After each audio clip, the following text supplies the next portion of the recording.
আজকে আপনাদের সঙ্গে শেয়ার করব খুব সাধারণ কিন্তু আমার কাছে খুব বিশেষ একটি বাংলাদেশি দুপুরের খাবার। মেনুতে যা যা থাকছে খুদের ভাত, লইট্টা শুটকি ভুনা আর ডিম ভুনা। বিদেশে থাকি তাই এমন খাবার প্রতিদিন খাওয়া হয় না, কিন্তু যখনই বানাই মনে হয় যেন অনেকটা পথ পেরিয়ে নিজের দেশে ফিরে গেলাম। প্রথমে আমি খুদের চাউলটাকে ভালো করে ভিজিয়ে ধুয়ে তারপর রান্না করতে দিয়ে দিলাম। এবার আমি পেঁয়াজ, টমেটো, কাঁচামরিচ, আলু, লইট্টা শুটকি আর ডিম এই সব কিছু একসাথে গুছিয়ে নিলাম উপকরণগুলো। আর আমার রান্নার সবচেয়ে প্রিয় অংশ হলো সব কিছু সুন্দর করে গুছিয়ে নেওয়া। রান্না শুরু হওয়ার আগেই মনে হয় অর্ধেক কাজ শেষ। যাই হোক, আমার কাটাকুটির কাজ প্রায় শেষের দিকে। সব কিছু কেটে গুছিয়ে রাখলাম। এবার আমি লইট্টা শুটকিটাকে ভুনা করব।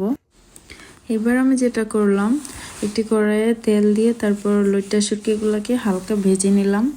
তাহলে এটার যে একটা আলাদা একটা গন্ধ থাকে সেটা থাকবে না। আর অন্যদিকে আমি ডিম থেকে খোসাগুলো ছাড়িয়ে নিলাম, কারণ আমি একই সাথে ডিম ভুনাটাও করে নেব। ডিমগুলো ছেলে নিয়েছি।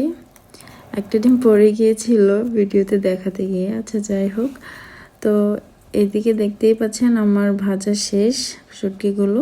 এখন পেঁয়াজ দিয়ে দিলাম অ্যান্ড অন্য সব যত মশলা আছে সবগুলো এখন একসাথে দিয়ে দিব। একই সাথে আমি ডিমটাও ভুনা করে নেব, তাই একই সাথে আমি চুলায় হাঁড়ি বসিয়ে দিলাম। আমার নানু খুদের ভাতকে উমান্না বলতেন।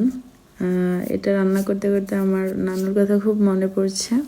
ছোটোবেলায় এই নামটা আমার সবচেয়ে বেশি ভালো লাগতো। সবাই খুদের ভাত বলতো, বাট আমি উমান্না বলতাম, যেটা নানু বলতো। তখন হয়তো বুঝিনি, কিন্তু এখন বিদেশে থাকার পর এই খাবারের মূল্য আরও বেশি অনুভব হয়। এই খুদের ভাতগুলো খুদের চাউলগুলো আমি বাংলাদেশ থেকে আনিয়েছিলাম। যাই হোক, অনেকদিন পর বাংলা খাবার রান্না করছি। অনেক সময় দামি খাবারও সেই তৃপ্তি দিতে পারে না, যেটা আমার সাধারণ একটা প্লেট দিতে পারে।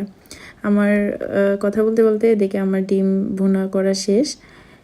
এখন আমি জাস্ট খুদের ভাতগুলো ভেজে নেব, পেঁয়াজ দিয়ে ভালো করে ভেজে নেব। আর অন্যদিকে লইট্টা শুটকির ভুনাটা প্রায় হয়ে এসেছে। এদিকে এখন জাস্ট ভাতগুলোকে হালকা ভেজে তারপর সব কিছু প্লেটে সাজিয়ে নেব। আমার এই লইট্টা শুটকি ভুনাটাও হয়ে গেছে। Everything is ready right now. এখন আমি প্লেটিং করব।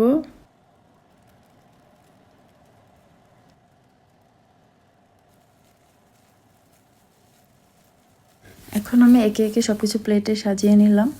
একপাশে গরম খুদের ভাত, সাথে লইট্টা শুটকি ভুনা আর ডিম ভুনা, আর একটু লেবু, কাঁচামরিচ আর একটু আমের আচার।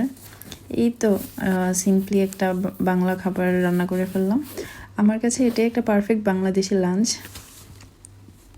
আপনাদের কাছে সবচেয়ে প্রিয় বাংলাদেশি দুপুরের খাবার কোনটা? কমেন্টে অবশ্যই জানাবেন। আর যদি এমন আরও সাধারণ কিন্তু হৃদয়ের কাছের রান্না ভিডিও দেখতে চান, তাহলে ভিডিওটা ভালো লাগলে লাইক করবেন, শেয়ার করবেন আর চ্যানেলটি সাবস্ক্রাইব করতে ভুলবেন না। পরের ভিডিওতে আবার দেখা হবে। আল্লাহ হাফেজ।